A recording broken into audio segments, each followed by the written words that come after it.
السلام علیکم دوستوں، آج ہم لوگ ابن الوقت کے پارٹ 2 کو اس ویڈیو پارٹ 2 لے کر آ چکے ہیں اور اب ہم لوگ آگے پڑھنے والا ہے. ٹھیک ہے، تو ہم لوگ بنا ٹائم ویسٹ کیے چلتے ہیں آگے کی طرف. ٹھیک ہے، ہم لوگوں نے یہ تک نیکسٹ ویڈیو میں پڑھ لیا تھا. اس کے بعد ہم لوگ پڑھتے ہیں کہ انگریزی اخباروں میں جن کے ایڈیٹر انگریز ہیں بابوانہ انگریزی کی ہمیشہ خاک اڑائی جاتی. خاک مینس مذاق. ٹھیک ہے، بابوانہ انگریز کیا کہہ رہے ہیں؟ انگریزی اخبار کے جو ایڈیٹر کون ہو؟ بابوانہ انگریز. بابوانہ انگریز مطلب ایسے ہندوستانی جو کہ ہندوستان کے ہوں.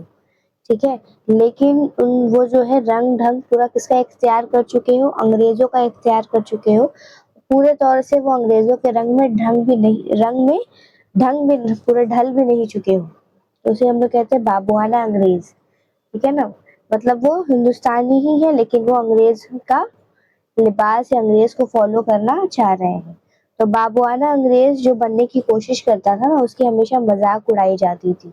اگرچہ نام تو بنگالیوں کا ہوتا مگر حقیقت میں وہ ملاحی گالیاں سبھی انگریزی دانوں پر پڑتی ہے، بلکہ دوسروں پر بدرجہ اولی، کیونکہ بنگالیوں نے تو یہاں تک انگریزی میں بھی ترقی کی کہ انگریزی ان کی مادری زبان ہوتی جاتی ہے.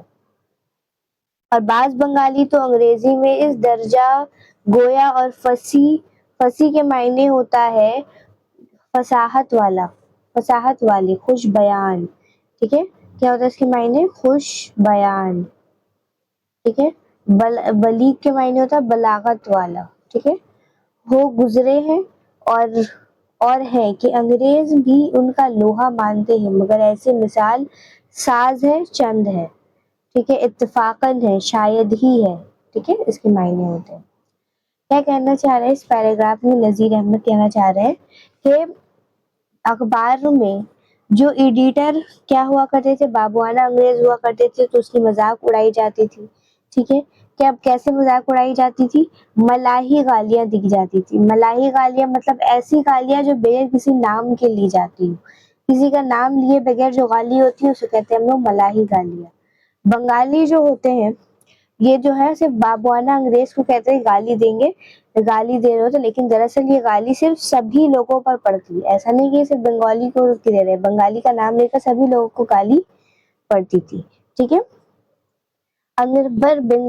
کچھ بنگالی کچھ ساز ایسی مثالیں ہیں، چند ایسی مثالیں ہیں جن جو بنگالی ہوتے ہوئے بھی ان کی انگریزی میں مطلب مہارت حاصل ہے. ٹھیک ہے، انگریز بھی ان کا لوہا مانتے ہیں. مطلب اتنے اچھے وہ بنگالی ہے لیکن اتنے اچھی انگریزی بولتے ہیں کہ ایسا لگتا ہے کہ وہ انگریز ہی ہیں. ٹھیک ہے، تو ایسے چند ہے، باقیوں کی تو مذاق ہی اڑائی جاتی ہے. ٹھیک ہے، اب آگے. ہندوستانی صرف کتابوں کی مدد سے انگریزی سیکھتے ہیں، برخلاف انگریزوں کے کتاب کے علاوہ ساری عمر ہندوستانی سوسائٹی میں رہ کے اس کے بعد بھی کہتے ہیں ویل تم کیا مانگتا. یہ کوٹیشن ہے امپورٹنٹ. ٹھیک ہے، ویل تم کیا مانگتا. کیا کہنا چاہ رہا ہے کہ ہندوستان جو ہے، نذیر احمد کہنا چاہ رہے ہیں کہ ہندوستان میں جو لوگ رہ رہے ہیں وہ صرف کتابوں کی مدد سے انگریزی سیکھتے ہیں، لیکن انگریز جو ہے اتنے سالوں تک حکومت کرنے کے بعد بھی، ہندوستانی سوسائٹی میں سب کے ساتھ رہنے کے باوجود بھی وہ ہماری زبان جو ہے نہیں سیکھ پائے. وہ ہماری زبان کو ایسے ہی ٹیڑھا میڑھا کر کے بولتے ہیں ویل تم کیا مانگتا. ٹھیک ہے، یہ مصیبت کس کے آگے روئے کہ انگریزی عملداری. انگریز جب ہندوستان آئی تو ہماری دولت، ہماری ہماری رسم و رواج، لباس، واضح طور طریقے، تجارت، مذہب و علم، ہنر، عزت، شرافت، سب چیز پر تو پانی پھیرا ہی تھا. ایک زبان ہماری ایسی بچی تھی جو کہ اچھی تھی عز و واقفیت کے ساتھ، یعنی کہ معلومات کی کمی کی وجہ سے، انگریزوں کے اندر عز و واقفیت کی وجہ سے اکھڑی غلط نامربوط اردو بولنی شروع کی. یعنی کہ ہماری زبان کو بھی اب انگریزوں نے کیا کیا؟ خراب کر دیا. کیسے خراب کر دیا؟ اکھڑی جو ہے انگریزی بولنے لگی. عز و واقفیت کے معنی ہوتا ہے معلومات کی کمی. کیوں ایسا بولنے لگی؟ یہ انگریزوں کی معلومات کی کمی تھی جس کی وجہ کر اکھڑی غلط. نامربوط کے معنی ہوتے ہیں بے رد.